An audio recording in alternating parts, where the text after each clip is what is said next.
नमस्कार, मैं जयश्री चड्डा, प्रवक्ता पीआरटी टेक्नी इंटरनेशनल स्कूल की तरफ से आप सभी का हार्दिक अभिवादन करती हूँ।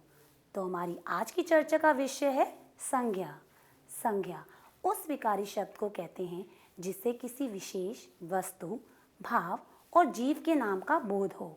दूसरे शब्दों में किसी प्राणी, वस्तु, जगह, गुण या भाव के नाम को संज्ञा कहते हैं।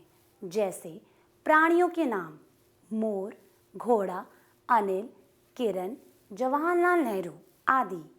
वस्तुओं के नाम अनार, रेडियो, किताब, संदूक आदि। जगहों के नाम कुतुब मीनार, भारत, मेरठ आदि। भावों के नाम वीरता, बुढ़ापा, मिठास आदि। संज्ञा के प्रमुख 3 भेद होते हैं: व्यक्तिवाचक संज्ञा, जातिवाचक संज्ञा, भाववाचक संज्ञा। व्यक्तिवाचक संज्ञा जिस शब्द में किसी विशेष व्यक्ति, वस्तु या जगह के नाम का बोध हो उसे व्यक्तिवाचक संज्ञा कहते हैं। जैसे व्यक्ति का नाम रवीना, सोनिया गांधी आदि। वस्तु का नाम कार, कुरान, गीता आदि। स्थान का नाम ताजमहल, कुतुब मीनार आदि।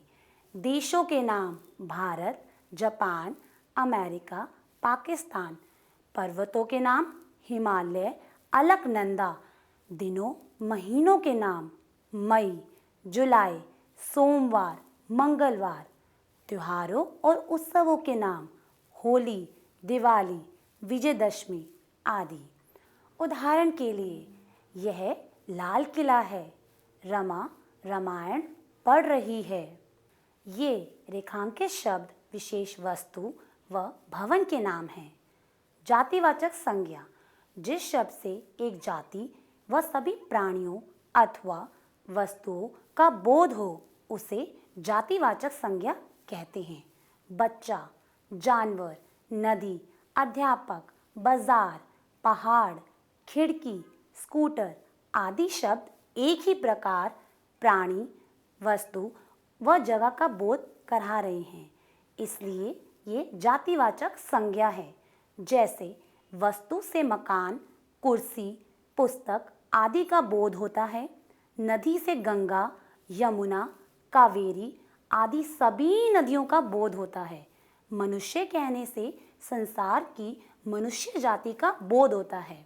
पहाड़, पहाड़ कहने से संसार के सभी पहाड़ों का बोध होता है। यह गुलाब का पौधा है, बच्चा गेंद से खेल रहा है। इन वाक्यों में गुलाब, पौधा, गेंद ये सब वस्तु सामान्य जाति का बोध कराते हैं, इसलिए ये जातिवाचक संज्ञा है।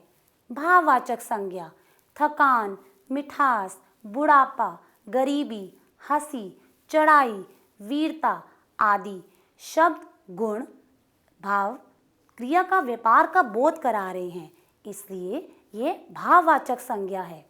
जिन शब्दों से किसी प्राणी या पदार्थ के गुण, स्वभाव या अवस्था का बोध होता है इन्हें भाववाचक संज्ञा कहते हैं। अतः उत्साह, ईमानदारी, बचपन आदि शब्द भाववाचक संज्ञा है। हर पदार्थ का धर्म होता है। पानी में शीतलता, आग में गर्मी, मनुष्य में देवत्व और मनुष्य इत्यादि का होना आवश्यक है। पदार्थ का गुण व धर्म पदार्थ से अलग नहीं रह सकता। घोड़ा है तो उसमें बल भी है, वेग है तो उसमें आकार भी है। इसी प्रकार उदाहरण के लिए गांधी जी अहिंसा के पुजारी थे। लड़का ठंड में कांप रहा है। दोनों वाक्यों में रेखांकित शब्द भाववाचक संज्ञा हैं, क्योंकि इनमें केवल अनुभव किया जा सकता है, उन्हें देखा या छुआ नहीं जा सकता। अतः उत्साह, ईमानदारी, बचपन आदि शब्द भाववाचक संज्ञाएं हैं। हर पदार्थ का धर्म होता है। पानी में शीतलता, आग में गर्मी, मनुष्य में देवत्व इत्यादि का होना आवश्यक है। व्यक्तिवाचक संज्ञा की तरह ही भाववाचक संज्ञा से भी किसी एक ही भाव का बोध होता है। उदाहरण के लिए गांधी जी अहिंसा के पुजारी थे। लड़का ठंड से कांप रहा है। दोनों वाक्यों में भाववाचक संज्ञा है, क्योंकि इन्हें केवल अनुभव किया जा सकता है, देखा या छुआ नहीं जा सकता। भाववाचक संज्ञा जातिवाचक संज्ञा, विशेषण, क्रिया, सर्वनाम और अव्यय शब्दों से बनती है। भाववाचक संज्ञा बनाते समय शब्दों के अंत में प्राय पन, त्व, ता आदि शब्दों का प्रयोग किया जाता है। उदाहरण के लिए स्त्री का स्त्रीत्व, मनुष्य का मनुष्यता।